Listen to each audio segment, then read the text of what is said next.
वंदे मातरम। जय हिंद, जय भारत। दोस्तों, आज मैं 6 मई 2024 डेली करंट अफेयर को लेकर उपस्थित हूँ। महत्वपूर्ण प्रश्न हैं इस वीडियो में, तो दोस्तों वीडियो देखें और अपने साथियों को सोशल साइटों और स्टडी ग्रुपों पर शेयर करें। सबसे पहले सबसे तेज जानकारी, नवीनतम update topic wise video channel पर देखें। दोस्तों, अब मेरा हमेशा प्रयास है कि बेहतर से बेहतर आपको जानकारी दी जाए, रिकॉर्डों से अपडेट रखा जाए, और मैं अपने प्रयास में कहाँ सफल रहा हूँ, आप विचारों को कमेंट सेक्शन में लिखें। तो दोस्तों, मैं आज का वीडियो प्रारंभ कर रहा हूँ। फर्स्ट क्वेश्चन, कोलकाता भारत की किस महिला इतिहासकार, लेखिका व पत्रकार को लंदन विश्वविद्यालय ने हाल ही में डॉक्टरेट की मानद उपाधि से सम्मानित किया है? गाइस, इस प्रश्न का सही उत्तर निम्न ऑप्शनों में ऑप्शन ए श्रावणी वसु। इस प्रश्न का सही उत्तर ऑप्शन ए श्रावणी बसु को हाल में लंदन विश्वविद्यालय ने साहित्य के क्षेत्र और ब्रिटिश भारतीय इतिहास के अध्ययन में उनके उत्कृष्ट योगदान के लिए डॉक्टर ऑफ लिटरेचर की मानद उपाधि से सम्मानित किया। श्रावणी बसु कोलकाता, भारत में जन्मी इतिहासकार, लेखिका और पत्रकार हैं।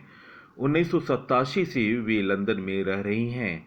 हाल में Wells institute of science, technology and advance studies, Pallavaram, Chennai, Tamil Nadu के 14वें वार्षिक दीक्षांत समारोह में तेलुगु अभिनेता राम चरण को डॉक्टरेट ऑफ लिटरेचर मानद उपाधि से सम्मानित किया गया था।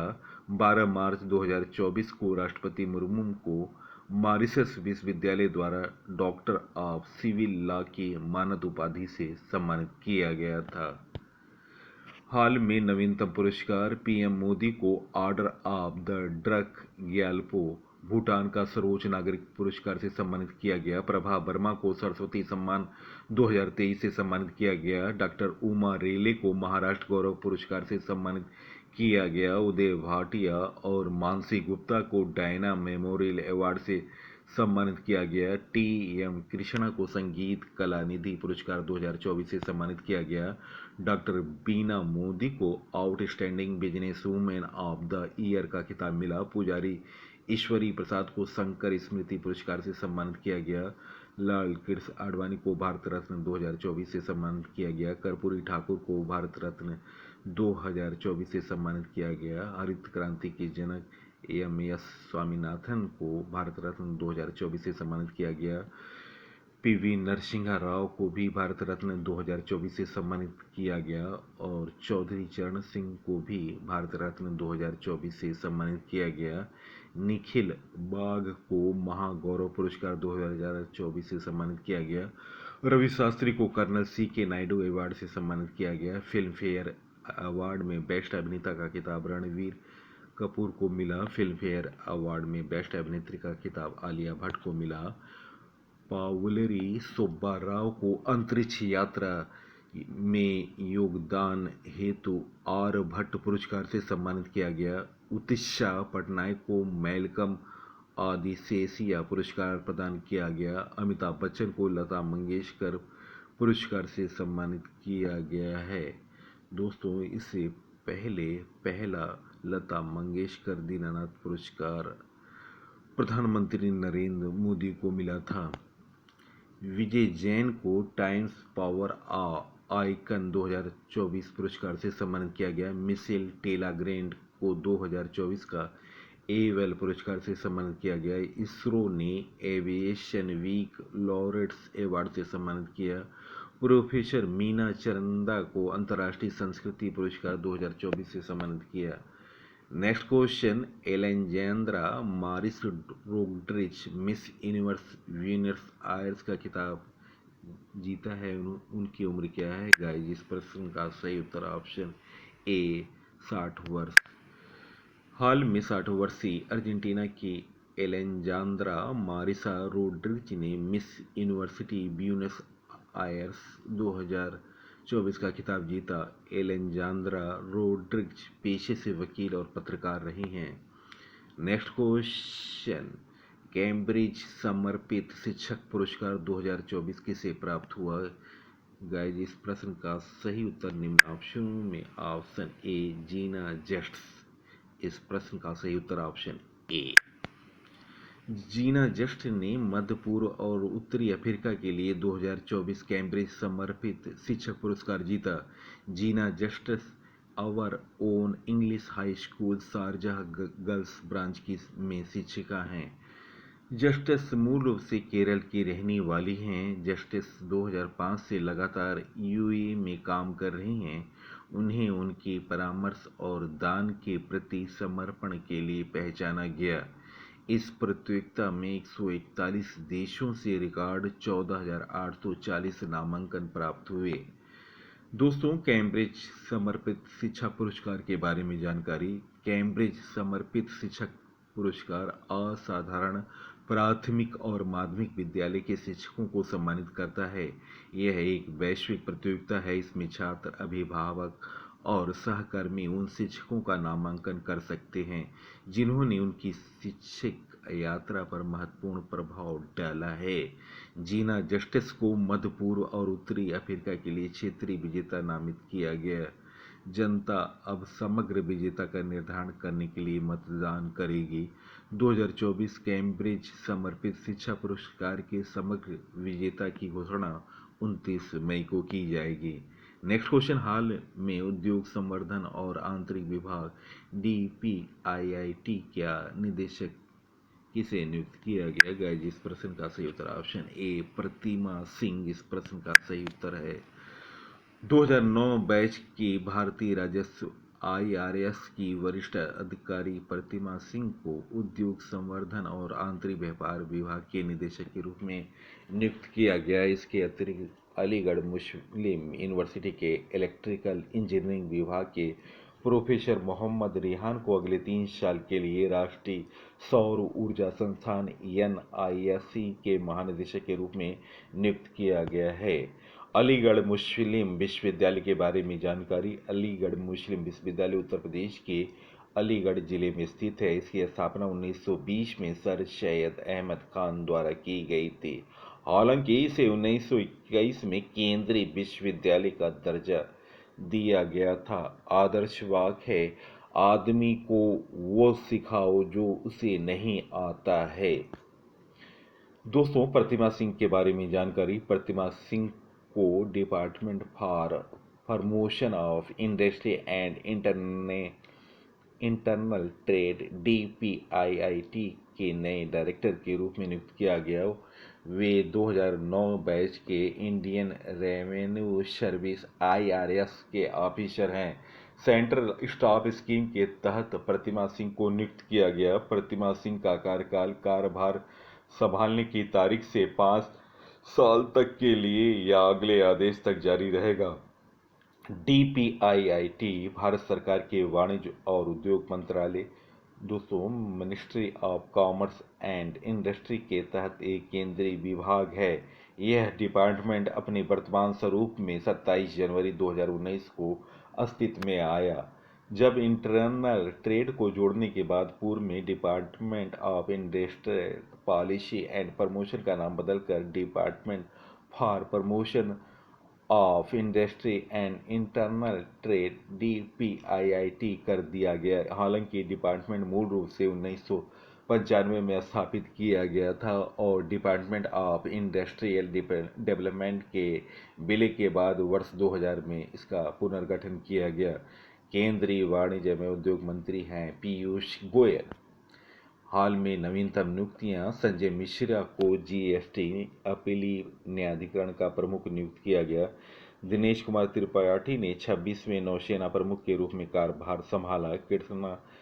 कृष्णा स्वामीनाथन को भारतीय नौसेना का वाइस चीफ बनाया गया। PS दिनेश कुमार सेट के पीठासीन अधिकारी के रूप में कार्यभार संभाला। मौसमी चक्रवर्ती ने आकाशवाणी समाचार के महानिदेशक का पदभार ग्रहण किया। IVM Indian vaccine manufacture association के नए अध्यक्ष कृष्णा एला बने। रश्मिता झा को NTPC का CV CVO नियुक्त किया गया, चीफ विजिलेंस ऑफिसर नियुक्त किया गया रिस्मिता झा को NTPC का, गैरी कैस्टन पाकिस्तान के वनडे और T20 के कोच बने, WFI एथलीट पैनल के अध्यक्ष नरसिंह यादव चुने गए। नेक्स्ट क्वेश्चन, अमेरिकन एक्सप्रेस ने दुनिया भर में अपना सबसे बड़ा कैंपस कहाँ खोला? गाइस, इस प्रश्न का सही उत्तर ऑप्शन सी गुरुग्राम इस प्रश्न का सही उत्तर है।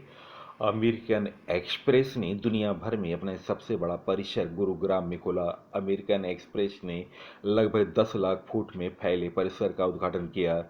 यह भारत में कंपनी के संचालन के लिए एक केंद्र के रूप में कार्य करेगा। अमेरिकन एक्सप्रेस कंपनी एक अमेरिकी बैंक होल्डिंग कंपनी और बहुराष्ट्रीय वित्तीय सेवा निगम है। CEO हैं स्टीफन स्क्वेरी। नेक्स्ट क्वेश्चन, हाल में किसने दूसरी बार AFC अंडर-23 एशियाई कप जीता? गाइस, इस प्रश्न का सही उत्तर निम्न ऑप्शनों में ऑप्शन ए जापान इस प्रश्न का सही उत्तर है। जापान ने फाइनल में उज्बेकिस्तान को हराकर दूसरी बार पुरुष AFC अंडर-23 एशियाई कप जीत लिया।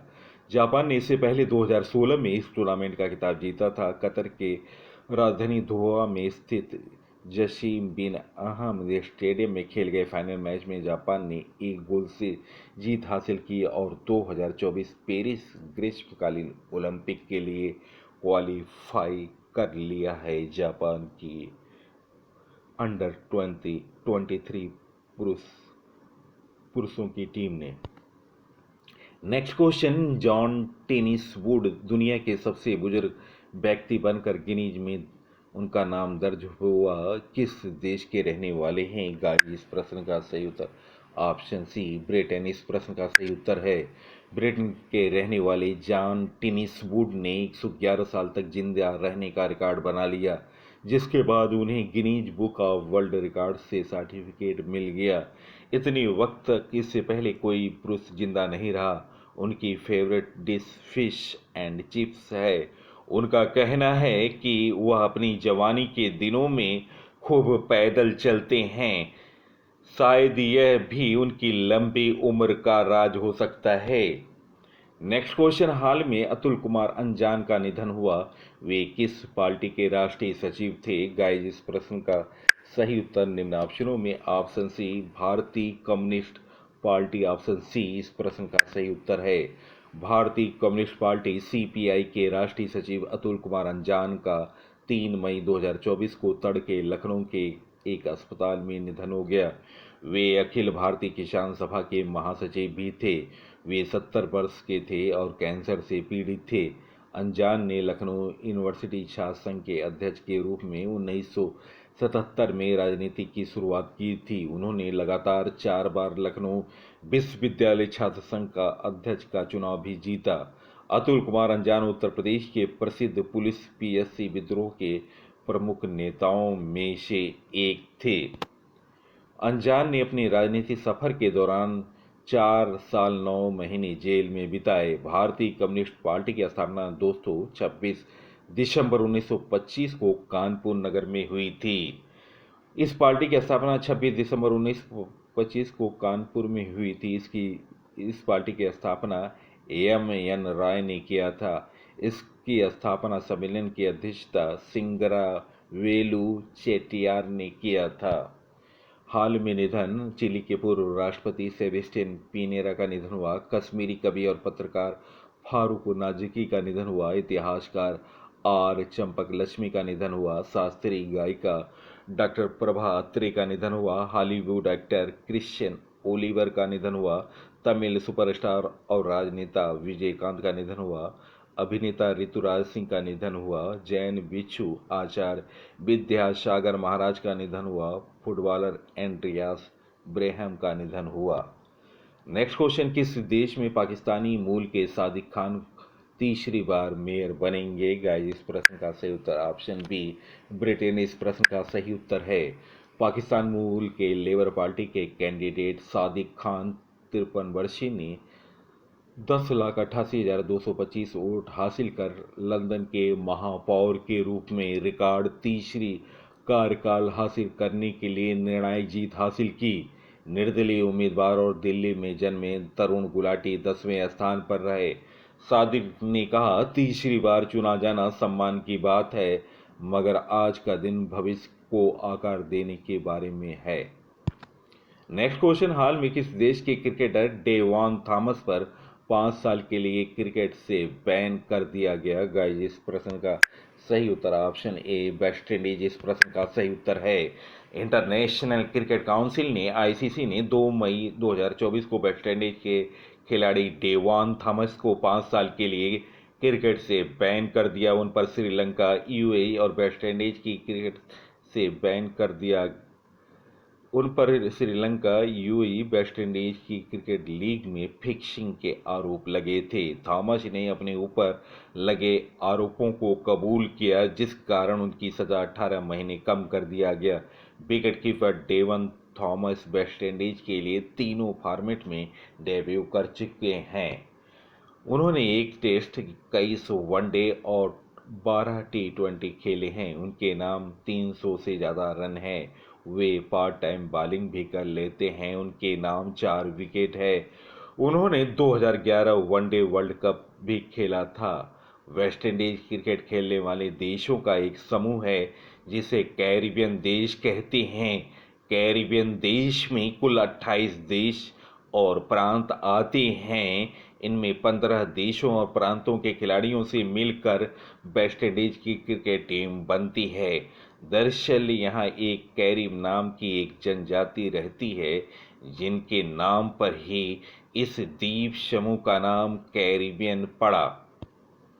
दोस्तों, वीडियो के प्रश्न पीसी सर की मेहनत और बेहतर जानकारी रिकॉर्डों से अपडेट आपको अगर अच्छी लगी है, तब आप इस वीडियो को सोशल साइटों और स्टडी ग्रुपों पर शेयर करें। सबसे पहले सबसे तेज जानकारी, नवीनतम प्रश्न और नवीनतम अपडेट टॉपिक वाइज वीडियो सामान्य ज्ञान चैनल पर देखें।